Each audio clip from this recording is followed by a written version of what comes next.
Hoje a gente vai mergulhar de cabeça num conceito fascinante que vem lá do texto cabalístico, o Talmud Ezer Sephirot.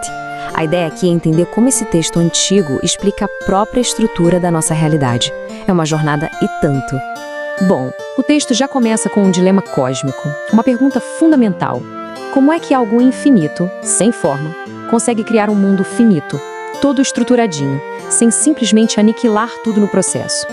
É uma questão e tanto, né? E para a gente começar a entender a resposta, a gente precisa conhecer os dois protagonistas dessa história. De um lado, a luz infinita, que é chamada de Or. Do outro, o vaso finito, o Kli. A luz é a doadora, a fonte. O vaso é o receptor, a criação. Então, este aqui é o nosso roteiro. A gente vai passar por 6 estágios para desvendar esse processo todo, começando pelo dilema inicial e indo até o objetivo final de tudo isso. Vamos lá!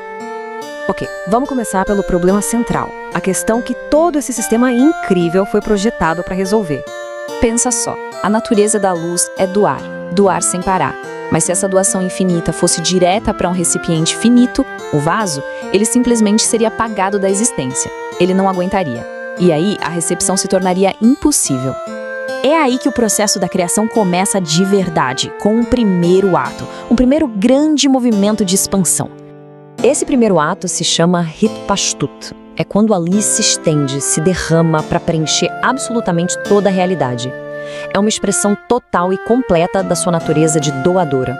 E o próprio texto-fonte confirma isso, olha só.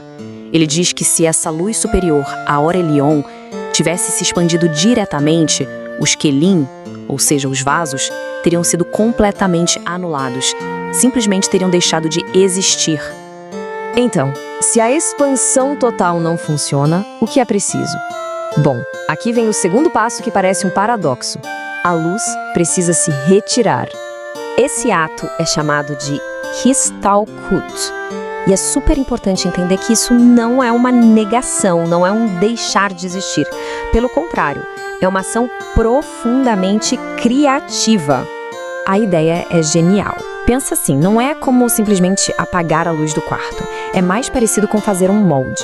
Você coloca um objeto na argila, depois tira o objeto e o que fica é o formato dele. Um espaço vazio que tem a forma exata para recebê-lo de volta. Então, a sequência para criar o vaso fica bem clara, né? Primeiro, a luz preenche tudo de forma avassaladora.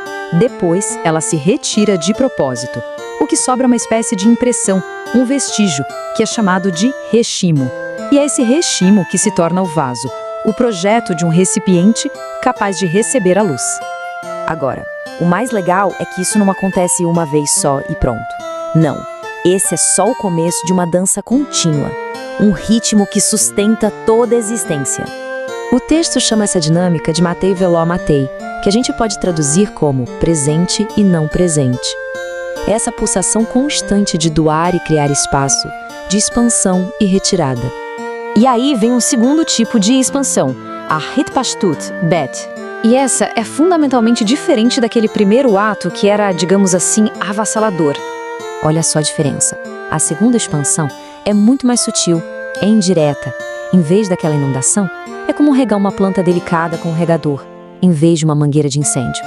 A luz agora é medida, adaptada, para permitir que os vasos consigam receber e conter essa luz sem se quebrar. E agora vem uma parte que é simplesmente fascinante.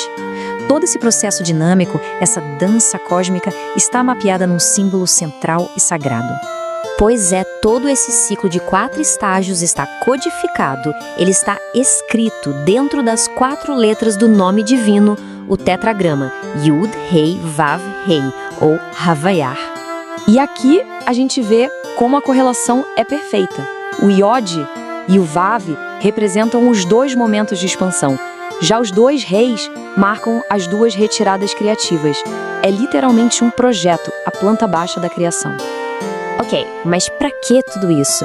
Qual é o grande propósito por trás de uma mecânica cósmica tão complexa e detalhada?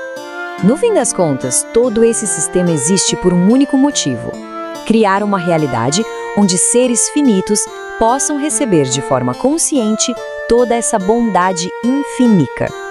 É sobre criar um relacionamento sustentável entre o Criador e a criação. E por que isso tudo importa tanto? Primeiro, porque permite que exista uma relação entre o finito e o infinito. E também cria um mundo que não é estático, mas sim de processo, de crescimento. O objetivo final é o que se chama de equivalência de forma, que é, em essência, nos tornarmos mais parecidos com a luz, com a fonte. Em resumo, é exatamente isso. Todo o propósito dessa dança cósmica, desse balé incrível, é criar um mundo onde seres finitos possam, por vontade própria e de forma consciente, receber essa bondade infinita para, no final, chegar num estado de conexão total com a fonte. Isso nos deixa com uma última reflexão. Se toda a realidade é essa dança de presença e ausência, de luz e espaço, o que será que está sendo revelado para a gente agora, nesse exato momento? Fica aí a pergunta.